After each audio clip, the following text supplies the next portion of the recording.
In this video, I'm going to show you how to fix headset mic not working on PC Windows 11.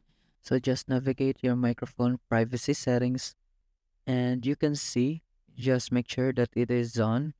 It allows, and as you can see, and just browse any apps that you wanted to turn on to make use of the microphone. Second method is just to click the sounds, and as you can see in my screen, just go to properties in your main device, or just set that as main device and make sure the level of the device is up, and also the microphone. So make sure that you use this device and also put the level up.